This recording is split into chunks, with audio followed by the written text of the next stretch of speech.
Të nderuar shikues, u rikthyem me personalitetin e ditës dhe temën për të cilën sot do të diskutojmë. Në fakt, sot do të flasim për një temë që është e nevojshme për të gjithë ne dhe besoj që porositë që do i marrim nga i ftuari sot në studion ton do të jenë të dobishme për të gjithë ne.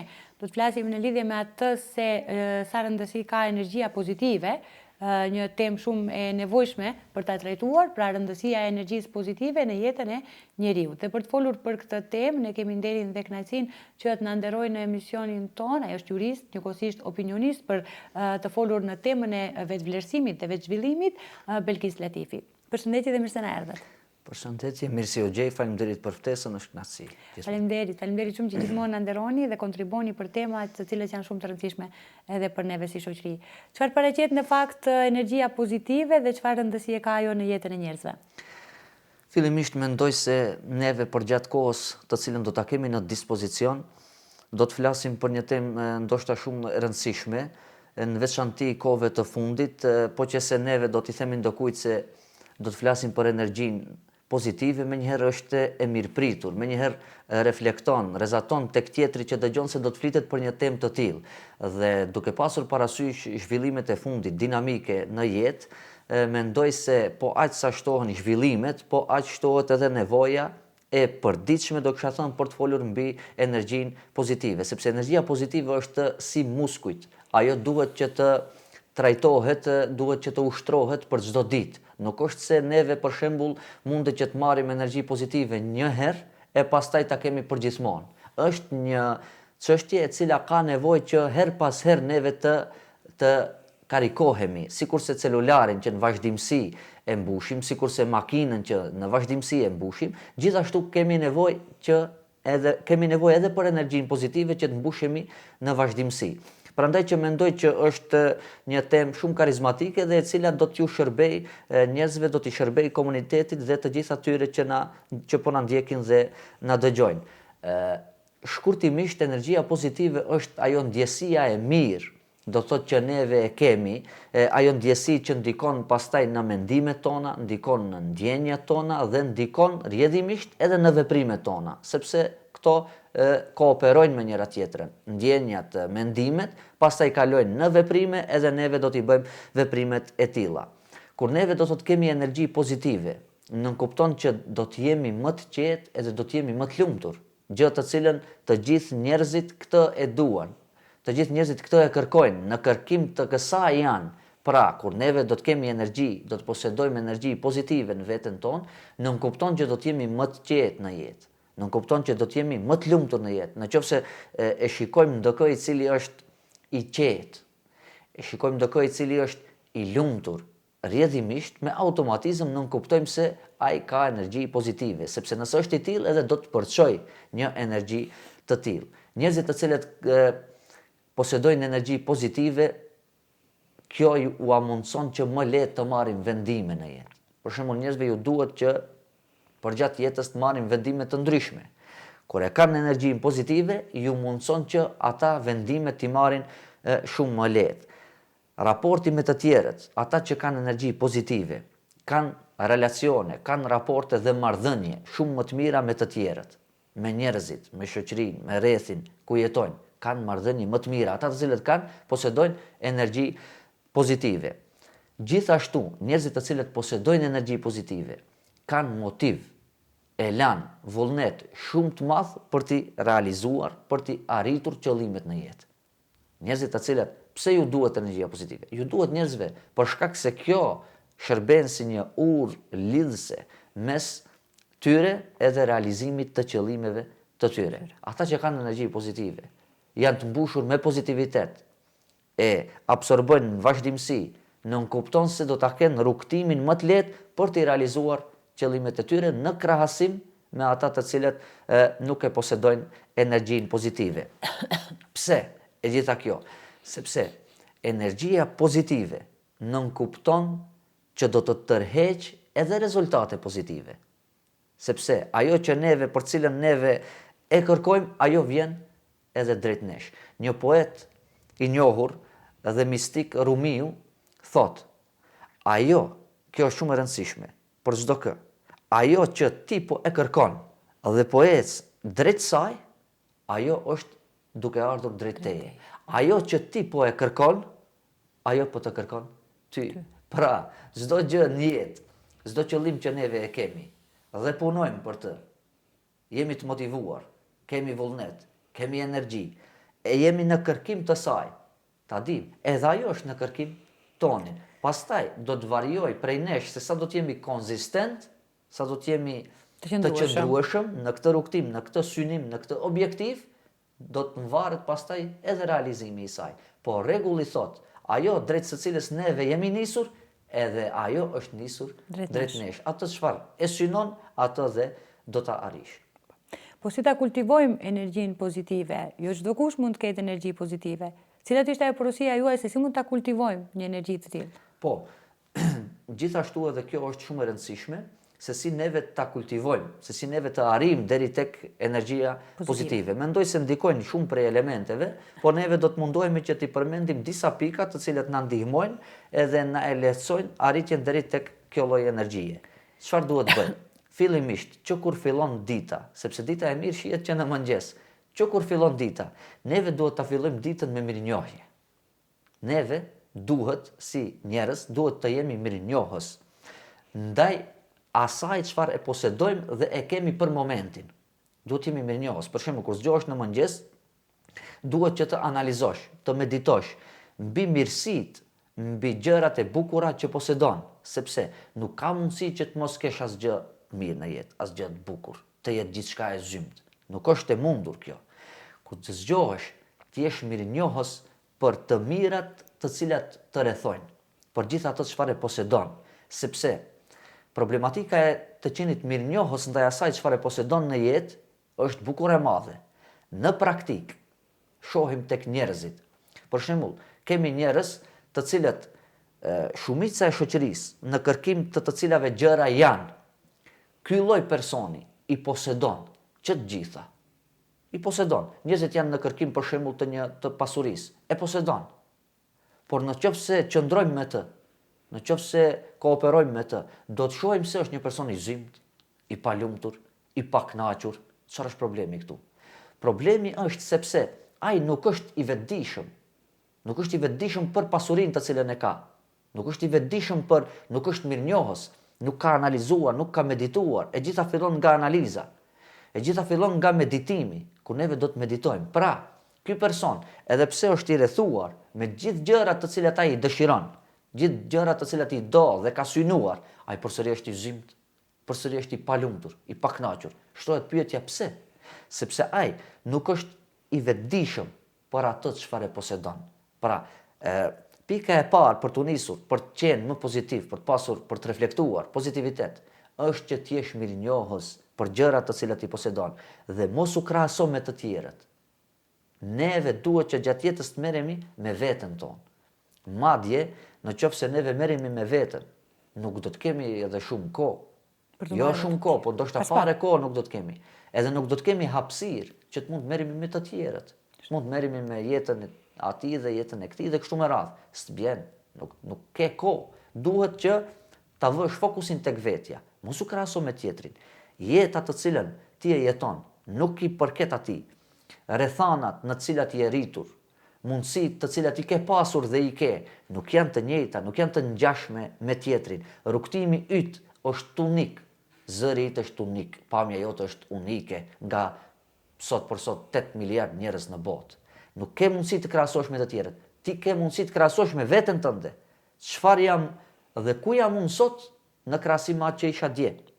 Për shembull, a kam bërë progres përgjatë kësaj periudhe apo kam bërë regres? Duhet të analizosh, duhet merresh me veten, nuk duhet të krahasosh me të tjerët. Gjithashtu kjo nuk kupton dhe është një pikë shumë e rëndësishme për të qenë pozitiv, sepse kur do të fillosh të krahasosh me të tjerët, ndoshta do të ndihesh inferior, pa nevojë, shumë pa nevojë, do të ndihesh inferior. Kurse qëllimi nuk është ajo dhe ajo pastaj do ta thith, do ta absorboj energjinë pozitive, sepse ai tjetri nuk kupton komplet rrethana të tjera, mundësi, hapësirë dhe kështu me radhë. Pra, ti duhet që të merresh me veten, edhe duhet që të jesh mirënjohës. Një pikë shumë e rëndësishme mbi këtë çështje është të qëndrosh me njerëz, me shoqëri të cilët janë pozitiv. Kjo është shumë e rëndësishme.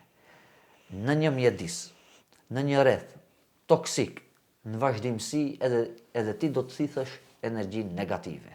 Njerëzit negativ, njerëzit toksik, largoj nga jeta jote. Menjanoj ata, e shikon sepse e shikon që të rezaton, të reflekton energji negative, nuk ndjesh mirë për gjatë prezencës, për gjatë qëndrimit me të, duhet që të mendosh që të largohesh, sepse rrethi, mjedisi, shoqëria janë shumë të rëndësishme që ti t'jesh një person pozitiv. Në qoftë se ti qëndron në një ambient ku në vazhdimësi flitet dhe në vazhdimësi përçohet energji negative, gjithashtu kjo do të ndikojë edhe tek juve. Edhe ju do të ndjeheni si i tillë. Pra, shoqëria është shumë e rëndësishme. Albert Einsteini thot, largohu prej njerëzve negativ, sepse ata kanë gjithmonë nga një problem për çdo zgjidhje. E kundërta. Ata të cilët janë pozitiv kanë zgjidhje për çdo problem. Njerëzit negativ, edhe çdo zgjidhje kur do të kesh, do ta gjejnë një problem. Zgjidhja është, por ata në çdo zgjidhje e shohin nga një problem. Dhe kjo në të vërtetë është problem. Qëndrimi me njerëzit e tillë. Prandaj, në rrugtimin tonë drejt pozitivitetit, neve duhet që ta analizojmë, duhet ta ndajmë mendjen, duhet të pozicionohemi në një çfarë forme se me kënd do të shoqërohemi. Duhet të analizojmë në çfarë mjedisi jetojmë, ndoshta edhe në çfarë mjedisi punojmë, në çfarë mjedisi sillemi, me kë ulemi, me kë bisedojmë, me kë e kalojmë kohën. Se ndoshta për ndokë kjo do të jetë edhe pika kyçe, vendimtare nga kuaj do të bëhet më pozitiv në jetë, sepse kur do të ndalet, do të analizoj, do të meditoj, ndoshta do të vi në konkluz se shoqëria qenë ka ajo që tek unë mbjell negativitetin. Ndërsa unë të vërtet, në vetvete, apo edhe ajo që dua dhe synoj, është pozitiviteti, por rrethi më ka bërë që të jem i tillë. Një element tjetër është shumë i rëndësishëm për të qenë pozitiv, është të bësh mirë, vazhdimësi. Qoftë edhe gjëra të vogla, qoftë edhe një buzëqeshje që neve do t'ja dhurojmë dokujt, brenda ditës, ajo ndoshta do të mbush me pozitivitet, të bartësh dhe t'i ndihmosh një të moshuari për të bartur teshat, nëse i bien rënd, edhe kjo do të mbush me energji pozitive. Në vazhdimësi, të mundohemi në jetë që të bëjmë mirë tjetrit, pavarësisht llojit të së mirës. Çfarë të qoftë ajo? E mira varion prej rastit në rast. Mund të jetë e mirë një fjalë e mirë që do t'ja themi. Mund të jetë e mirë një buzëqeshje që do t'ja dhurojmë. Mund të jetë e mirë një shoqëri që do t'ja bëjmë. Kur ka nevojë më shumti, ndoshta duhet që të ulet me ndokënd dhe të bisedoj 10-15 minuta. Neve do t'jemi i tillë. Në këtë rast, neve kemi bërë mirë dhe kjo do të na mbush me pozitivitet. Pra, mundohemi ta kultivojmë mirësinë në veten tonë, që gjatë jetës, në vazhdimësi të mundohemi të bëjmë mirë, pavarësisht gjithçkaje, mirësia qoftë edhe gjëra të vogla. Një gjë shumë e rëndësishme është që njeriu të jetë pozitiv, duhet që të krijoj ambient të ngrohtë brenda familjes, një pikë tjetër shumë e rëndësishme. Kur një person arrin që të menaxhojë, arrin që të krijojë një ambient të këndshëm, një ambient të bukur, një ambient të ngrohtë, një ambient lumturie brenda familjes, dhe kjo është ndër pikat shumë vendimtare. Sepse gjithçka fillon nga brenda familjes, ajo është bërthama. Në qoftë se brenda familjes shkaktohet një atmosferë zymt, pastaj personi kur do të del jashtë familjes, gjithashtu do të reflektojë negativitet. Por në qoftë se neve arrim që brenda familjeve tona, brenda rrethit ngushtë familjes, të krijojmë, të instalojmë pozitivitet, të instalojmë dashuri, të instalojmë paqe, të instalojmë atë frymën optimiste, të mirëkuptimit, të besimit, të tolerancës, të mirësisë brenda familjes. Në qoftë se kjo arrihet, pastaj shumë lehtë do ta ketë që ky njeri në jetë të jetë shumë pozitiv. Dhe e kundërta do të reflektoj shumë keq. Dhe në qoftë se kjo mungon, ky person nuk duhet që të kërkoj vende të tjera nga ku do të mbushet me energji pozitive. Jo, sepse destinacionin e ka gabuar. E ka gabuar rrugën dhe sigurisht nuk ka mundësi që të arrijë në destinacion. Duhet kthehet përsëri, ta rigjej, ta ribëj, ta rikthej. lumturinë, kënaqësinë, dashurinë, harmoninë brenda familjes së tij. Sepse kur do të arrihet kjo, pastaj do të jetë e lehtë për të ardhur dhe për të pasur edhe energji pozitive. Një element tjetër i rëndësishëm është që neve të bëjmë punën të cilën e duam. Kjo gjithashtu, sa është e rëndësishme kjo brenda familjes, pastaj edhe në punë është shumë e rëndësishme, sepse këto dy faktorë ndikojnë në disponimin, në mbarvajtjen e disponimit dhe pozitivitetit të njeriut. Në një familje, sepse me të është gjithmonë, çdo herë, gjithë jetën, dhe kjo është shumë e rëndësishme dhe pika bazë nga ku duhet nisemi, pastaj pjesën më të madhe tjetër, ku e kalon njeriu? E kalon në ambientet e punës. Në qoftë se i bashkëdyzojmë në këtë rrugtim, këto dyja, familjen, atmosferën e mirë në familje, dhe atmosferën e mirë në punë, dhe kënaqësinë që do ta përjetojmë nga puna që e bëjmë, atëherë neve do të kultivojmë energji pozitive. Sepse në ambientet e punës, në qoftë se e bën punën të cilën ti e do, ajo rrjedhimisht do të bëjë edhe pozitiv. Dhe në qoftë mirë po këtu ndokush mund të thotë unë aktualisht nuk po e bëj punën që e dua. Një premis thot, një rregull. Bëje punën që e do. Në qoftë se momentalisht nuk po e bën punën që e do, atëherë fillo duaje atë që e bën, punën që e bën. Dhe në këtë mënyrë do ta rregullosh këndvështrimin, pikpamjen, perspektivën ndaj punës dhe në këtë rast edhe puna që e bën do të shërbejë si pozitivitet edhe do të ndihmojë në rrugtimin tënd për të fituar energji pozitive e pastaj pse jo edhe për ta shpërndarë pozitivitetin. Po. Përveç energjisë pozitive, poli tjetër është energjia negative. Fillimisht duhet që të jemi pozitiv dhe ta kultivojmë këtë energji pozitive që ju përmendet, duhet që ta largojmë energjinë negative. Si mund ta bëjmë këtë? Po aq kuptohet, madje kjo nuk kuptohet edhe me automatizëm, sepse neve kur nuk do të kemi dritë, atëherë do të jetë errësirë. Dhe errësira është mungesa, nuk është gjë tjetër, po se është mungesë e dritës, errësira. Dhe në këtë rast, në mungesë të një energjie pozitive, do të thotë që neve do të jemi në energji negative. Në këtë rast, si pikë e parë se si neve ta evitojmë, apo si të largohemi, apo si ta heqim këtë energji negative, janë disa gjithashtu prej pikave, të cilat mendoj se janë të rëndësishme për t'i elaboruar. Fillimisht duhet që ta identifikojmë burimin, se nga vjen energjia negative tek ne, a mos është për shembull person, ndoshta mos është vend, ndoshta mos është mendimi i cili na rrëmben. Faza e parë që neve ta largojmë energjinë negative është ta identifikojmë burimin, se nga vjen deri tek ne kjo energji negative. Pastaj kur do ta identifikojmë burimin, neve do të jemi të vetëdijshëm se nga gjithë kjo energji negative deri tek ne. Dhe pastaj kur neve do të jemi të vetëdijshëm, më lehtë do ta kemi që ta dekomponojmë, që ta dekonstruktojmë këtë energji negative dhe pastaj që ta kanalizojmë dhe orientojmë drejt përmirësimit. Mirëpo, pika e parë është gjithsecili që është i mbushur me negativitet. Duhet që të ndalë dhe ta analizoj, të meditoj, se nga për ta lokalizuar, nëse mund ta quaj, problemin, nga e gjitha kjo. Në moment që ai do të arrijë deri te konkluza, po, unë në të vërtet kam energji negative, po kjo energji më vjen nga kjo dhe kjo. E pastaj, kur do t'jeti vetëdijshëm mbi atë që përcillet deri tek ai, e do ta ketë më lehtë për ta kaluar. Një prej pikave të rëndësishme është shkarkimi emocional. Personat të cilët janë të mbushur me energji negative, ata çfarë duhet bëjmë? Një prej pikave të cilat duhet t'i bëjnë është që të ulen me ndokë, me ndonjë shok, me ndonjë vëlla, me ndonjë motër, me ndonjë shoqe dhe kështu me radhë, dhe ta shpreh, të bëj quhet shkarkim emocional, ta heq atë barën e rëndë që e ngarkon brenda vetes.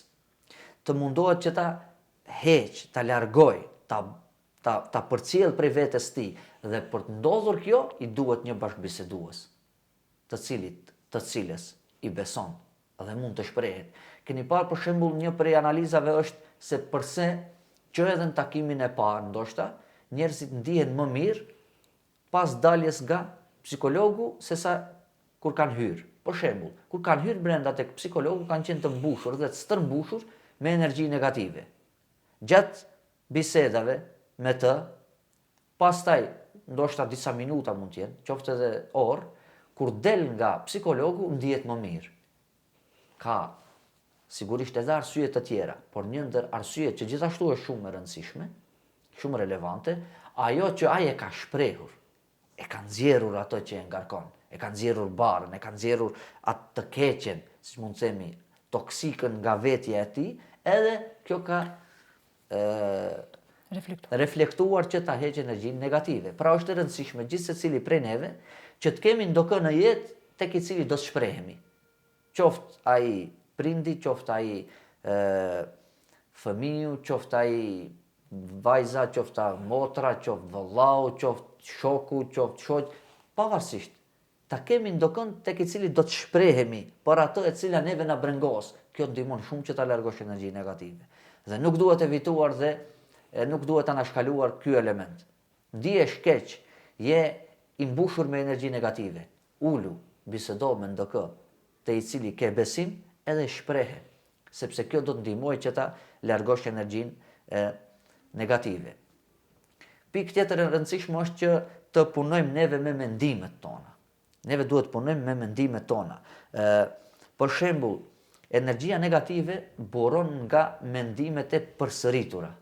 E ke një mendim negativ, të keq në veten tënde, dhe përsëritja e atij mendimi në vazhdimsi të çon tek energjia negative. S'ka gjë tjetër.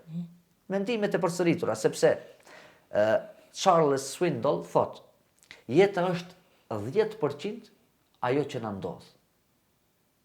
Nuk ka gjë tjetër. Jeta është 10% ajo që na ndodh dhe 90% tjetër se si neve reagojmë ndaj asaj që na ndodh. 10% është ajo që na ka ndodhur. Pastaj varet 90% nga ne se si do të reagojmë ndaj asaj e cila na ndodhi. Për shembull në librin The Aladdin Factor thuhet se njeriu brenda ditës i vijnë 60.000 mendime. E gjitha çfarë duhet të bëjë njeriu për këtë gjë është që këto lloj mendime të cilat i vijnë të punojë me veten për t'i orientuar, për t'i kanalizuar, sepse energjia negative nga këtu do të vijë. Së pari energjia negative vjen nga mendimi, pastaj mendimi i përsëritur, siç e tham, shkakton energji të madhe negative. Edhe çfarë duhet bëjmë neve? Mendimet të cilat na vijnë në vazhdimsi të mundohemi ti orientojmë, edhe ti kanalizojmë dhe do ta largojmë energjinë negative. Dhe një pikë tjetër shumë e rëndësishme, që neve ta largojmë energjinë negative prej jetës tonë, prej vetes sonë. Në qoftë se vetëm këtë që do ta them tani, e instalojmë, e mishrojmë brenda karakterit tonë, do të jemi rehat. S'do të kemi energji negative, do të përshëndetesh me energji negative. Vetëm këtë të mundohemi ta instalojmë, ta bëjmë pjesë përbërëse të karakterit. S'duhet këto pika tjera, shumë janë të rëndësishme, por pa këtë s'vlen asgjë. Me këtë, pastaj tjera që i përmendëm, i elaboruam, pak kanë rëndësi. Po kjo është më e madhja. Çfarë është kjo? Largoje xhelozin nga jeta jote, nga zemra jote, nga vetja jote. Largoje xhelozin. Sa më shumë gjatë jetës mundohesh ta largosh xhelozin, aq më shumë nuk do të ketë vend energjia negative tek ti. Largoje xhelozin. Pastroje zemrën. Largoje xhelozin. Të mos kesh xhelozi, të mos kesh mëri ndaj askujt, ndaj arritjeve të askujt. Të mundohemi, të gëzohemi suksesit të tjetrit. Njëri kori sukses, po gëzohu suksesit atij, sepse korja e suksesit të tjetrit nuk nënkupton humbje për ty. Nëse tjetri e kor suksesin, ti nuk e humbur asgjë. Çfarë humbe? Asgjë s'ke humbur. E pastaj, sukseset e njerëzve do të jenë të mëdha, do të jenë të vazhdueshme, në kontinuitet. Njerëzit pësojnë arritje jetësore, në vazhdimsi, në kontinuitet. Në qoftë se ti në vazhdimsi do të xhelozosh, do të korë sukses njëri, të cilën ti e ke mëri, do të mbushesh me energji negative. Pastaj do të korë sukses tjetri, do të mbushesh me energji negative. Ky i pari do të korë një sukses tjetër. Jeta është e gjatë. Vazhdimsi njerëzit, po aq sa punojnë, do të korrin edhe suksese. Por, në qoftë se je i mbushur me xhelozi, me automatizëm, do kisha thënë ndoshta edhe sinonim, je i mbushur edhe me energji negative. Do të kesh jetën e zymt, nuk do të jesh i lumtur, nuk do të jesh i kënaqur asnjëherë. S'ka energji, s'ka pozitivitet për ty. Në qoftë se thua jam i mbushur me energji negative, shohim a ke xhelozi.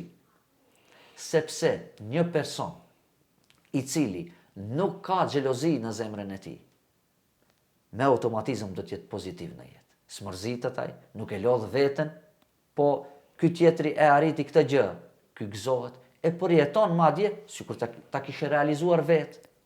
Tjetri e arriti këtë gra, tjetri e arriti këtë gjë, e bëri këtë gjë, gëzohet, mundohet ta përjetoj, ta bashkëndjej me suksesin e tjetrit. Ai i cili mundohet të bashkëndjej me suksesin e tjetrit, përçon energji pozitive, është i mbushur me pozitivitet. Sepse vetëm ai i cili është i mbushur me negativitet, i cili negativitet i vjen si rezultat dhe si rjedhoj e xhelozisë, nuk ka mundësi që të shijoj gjërat. S'ka mundësi që të jetë i kënaqur. S'kemi mundësi ta mbushim me energji pozitive. Mund ta mbushim me energji pozitive brenda 5 minutave apo 10 minutave. Dhe ai ndoshta momentalisht do të ndihet më mirë. Pas një ore do të sheh sukseset e tjerëve, do të zymtohet dhe do të bëhet i palumtur. Këtu është i gjithë problemi dhe kjo është pika më e rëndësishme nga të gjitha. Ta largojmë xhelozin nga veç ajo. Disa udhëzime ose disa mesazhe le t'i themi për shoqërinë tonë se si të kultivojmë më shumë energji pozitive, meqense se gjatë gjithë kohës ju dhat këshilla në këtë drejtim, por megjithatë kushimisht të na udhëzoni në këtë rrugë se si të kemi më shumë pozitivitet dhe të largojmë energji negative nga jeta jonë. Po, do mundohem që t'i jap disa rregulla, t'i elaboroj disa udhëzime të cilat ndoshta na ndihmojnë në këtë rrugtim. Fillimisht do të kemi gjithmonë probleme. Të mësohemi t'i shijojmë momentet e jetës ndërsa i zgjidhim ato. Çfarë do të thotë kjo? Unë për shembull mund të kem ndonjë breng, ndonjë preokupim, në thonjëza, ndonjë problem. Por çfarë duhet bëj? Kjo nuk nënkupton se unë tani duhet që gjithë fokusin tim ta vë tek problemi. Dhe duke u munduar që ta zgjidh problemin, duke u munduar që ta rregulloj atë, të haroj komplet pjesën tjetër, gjërat e bukura. Jo, nuk duhet që neve të presim, që gjatë jetës të mos kemi asnjë preokupim, që të mos kemi asnjë problem, që të mund pastaj të shijojmë gjërat e bukura, të shijojmë pozitivitetin. Këtu është gabimi. Sepse ky e posedon një problem, mundohet ta zgjidh, pastaj do të shfaqet një tjetër. E neve e dim se përgjithmonë do të ketë diçka e cila na preokupon dhe që duhet ta zgjidhim. Dhe teksa mundohet ta zgjidh këtë, ndoshta e rregullon, do të shfaqet një problematik tjetër. Pastaj mundohet ta zgjidh problematikën tjetër, po ku ngelen gjërat e bukura? Ku ngeli ajo që ky duhet ta shijojë gjatë jetës së tij? Ku ngeli? Nuk ndalen problemet, nuk përfundojnë. Por, çfarë duhet bëjmë? Duhet ta instalojmë në psikologjinë tonë. Teksa mundohemi të zgjidhim problemet, gjithashtu të mundohemi ta shijojmë pjesën tjetër të jetës. Kjo është shumë çështje e rëndësishme që neve duhet ta kemi parasysh. Pastaj duhet ta kemi parasysh se neve mund të kontrollojmë vetëm 2 gjëra në jetë. Nuk mund të kontrollojmë gjëra tjera. Por nëse i kontrollojmë këta 2 gjëra, atëherë do të jetë shumë në rregull. Neve mund ta kontrollojmë përpjekjen edhe qëndrimin tonë. Gjëra tjera nuk i kemi në kontroll, por derisa neve e kemi në dorë përpjekjen, atëherë të përpiqemi. Mos merremi me gjëra tjera, të përpiqemi. Edhe qëndrimin tonë të jemi konzistent, qëndrojmë. Këta 2 gjëra mund t'i kontrollojmë, që varen nga ne. Atëherë të mundohemi që ta vëmë fokusin te këta 2 gjëra. Një gjë tjetër është se gjysma e problemeve të cilat ekzistojnë janë tek njerëzit vetëm në mendjet e tyre. Sepse ata realisht e zmadhojnë shumë herë atë që në të vërtetë është problematikë e vogël. Ndokush në mendjen e tij ka një problematikë të vogël. Dhe këtu nuk është problemi i madh. Problemi është se ati i ekziston ky lloj problemi sepse e ka zmadhuar. Ka zmadhuar një problematikë që ndoshta po që se elaborohet, po që se zbërthehet, do të shohim se është fare e vogël. Një gjë është e rëndësishme, mos ta kemi parasysh që në jetën tonë të mos udhëhiqemi nga materializmi. Në moment që neve do të na udhëheq materializmi, nuk kemi mundësi që të jemi pozitiv gjithmonë. Nuk kemi mundësi që të mos jemi të mbushur me negativitet. Sepse Nëse neve udhëhiqemi nga materializmi dhe bëhemi materialist, kjo nuk kupton që ajo nuk ka fund. Sepse me arritjen në një gjëje materialiste nuk përfundon gjithçka, nuk vjen lumturia, sepse do duhet që të arrish diçka tjetër. Me arritjen e asaj tjetrës do të del diçka tjetër. Në vazhdimsi do të duhet që jesh i fokusuar për të arritur ata gjëra. Gjërat të cilët janë elementare, të nevojshme për jetën e njeriut, është normale që gjithë secili të jetë i preokupuar madje të vrapoj pas tyre. Por materializmi ka mundësi që ta blej jastëkun, por nuk mund ta blej gjumin. Ai mund ta blej orën, por nuk mund ta blej kohën. Koha ik, ka gjëra më shtrejta për gjatë jetës, sesa ata ku ndoshta do kisha thënë fatkeqësisht jemi të prirur që të shkojmë drejt tyre. Ka shumë gjëra më të bukura. Pastaj kur neve targetin e gabojmë, pastaj edhe rrugtimi do të jetë i tillë, sepse neve pikën tek e cila duhet të shkojmë është e gabuar. Pastaj nuk mund presim që gjatë rrugës ta kemi të shtruar me trëndafila. Do të jetë me gjemba, e pastaj kur neve do ta ngohemi nga gjembat, po kjo rrugë është me gjemba. Ja tek e ke rrugën të shtruar me trëndafila. Vetë ke përzgjedhur që të shkosh nga ajo rrugë. E pastaj ajo e ka gjithashtu edhe kostën e vet. Dhe ajo që ndoshta e nisa në fillim është që të jemi mirënjohës, sepse jetën të cilën ti e posedon, e që të duket jo në rregull, e zymt dhe kështu me radhë, ndoshta jeta të cilën ti e jeton është ëndër e ndokujt tjetër. Këshilla juaj për në fund, ose porosia për gjithë këtë që thamë deri më tani drejtuar audiencës, cila do të ishte? Për fund do të mundohem që të sjell disa prej porosive për dëgjuesit dhe për këtë lloj teme për të cilën folëm deri më tani, është se kur neve do të arrijmë energjinë pozitive, të mundohemi që të njëjtën ta porçojmë edhe tek tjetri, sepse edhe në këtë rast neve përsëri do të mbushemi me pozitivitet. Sepse njeriu i jep atë që ka. Ai që ka pozitivitet do të shpërndajë dhe jep pozitivitet. Ai që është i mbushur me negativitet do të shpërndajë në vazhdimsi negativitet.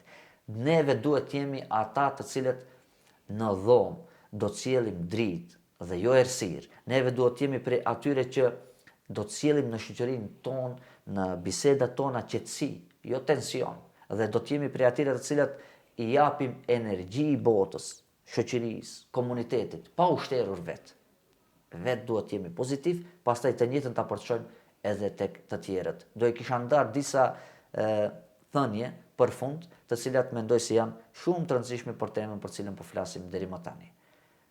Friedrich Nietzsche thotë, ai që ka një arsye për të jetuar, mund të përballojë thuajse çdo sfidë.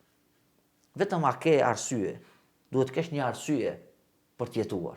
Secili prej neve duhet ta kemi nga një arsye për të jetuar. Në qoftë se këtë e kemi, një arsye për të jetuar, mund të përballojmë çdo sfidë përgjatë jetës e cila do të na vijë. Wayne Dyer thotë, nuk mund të kontrollosh çfarë ndodh jashtë, por gjithmonë mund të kontrollosh çfarë ndodh brenda. Neve, a mund të kontrollojmë atë çfarë ndodh jashtë? S'mund të kontrollojmë. Dhe ndoshta jashtë do të ndodhin shumë gjëra të pakëndshme për ne, që neve nuk do të donim. Por, neve nuk duhet të miremi me atë çfarë ndodh jashtë, sepse atë nuk e kemi në kontroll. Neve duhet të fokusohemi të merremi me veten, sepse këtë çfarë është brenda, këtë mund ta kontrollojmë. Pastaj, kur neve do ta kontrollojmë këtë brenda, fare pak do të ketë rëndësi çfarë ndodh jashtë. Që e ke rregulluar brenda, nuk të bën përshtypje. Nuk të luan rol, nuk të bën përshtypje se çfarë do të ndodh jashtë. Ka përfunduar kjo bisedë. Mark Aureli, i cili shpesh flet, ka folur mbi jetën, gjithashtu e potencon një gjë të rëndësishme, thotë, lumturia e vetes tënde varet nga cilësia e mendimeve që ti i bart. Lumturia jonë varet nga cilësia e mendimeve që i bartim. Pavarësisht prej mendimeve që neve do të bartim, ata do të jenë edhe pasqyrë e jetës tonë. Kur neve i kemi mendimet e mira, mendimet pozitive, gjithashtu edhe veprimtaria jonë do të jetë, edhe jeta jonë do të jetë e tillë, sepse luan rol të rëndësishëm mendimi të cilën neve e kemi mbi jetën. Dhe Viktor Frankl, i cili thot, kur nuk mund të ndryshojmë një situatë, jemi të thirrur që ta ndryshojmë vetveten. Unë nuk kam mundësi që ta ndryshoj situatën. Ndodh një situatë, të cilën situatë nuk kam mundësi që ta ndryshoj. Por çfarë duhet bëj? Mund ta ndryshoj vetveten. Kjo nuk kupton. Situatën nuk mund ta ndryshoj, që është ndoshta në disfavorin tim. Por mund ta ndryshoj pikpamjen time mbi këtë situatë, perspektivën time. Dhe në moment që unë do ta rregulloj perspektivën time brenda meje, pastaj më nuk do të jetë ajo në disfavorin tim. Ajo situatë negative do të shndërrohet në pozitivitet, do të shndërrohet në favorin tim. Dhe kjo është e gjithë matematika apo psikologjia e qasjes ndaj problematikave, apo ndaj sfidave, apo ndaj jetës. Mëlkes, ne falenderojmë shumë që ishi pjesë e emisionit tonë. Faleminderit për të gjitha këto njohuri, informacione dhe këshilla që ndërlidhen me pozitivitetin, një energji pozitive që është shumë e nevojshme për shoqërinë tonë. Faleminderit për këto këshilla kaq të dobishme. Faleminderit edhe për juve për ftesën, shpresoj që të jenë të dobishme për gjithë ata të cilët do t'i dëgjojnë, ishte kënaqësi. Faleminderit edhe një herë. Të nderuar shikues, ishte kjo pjesa me personalitetin e ditës. Ju vazhdoni të qëndroni dhe më tutje me programin tonë.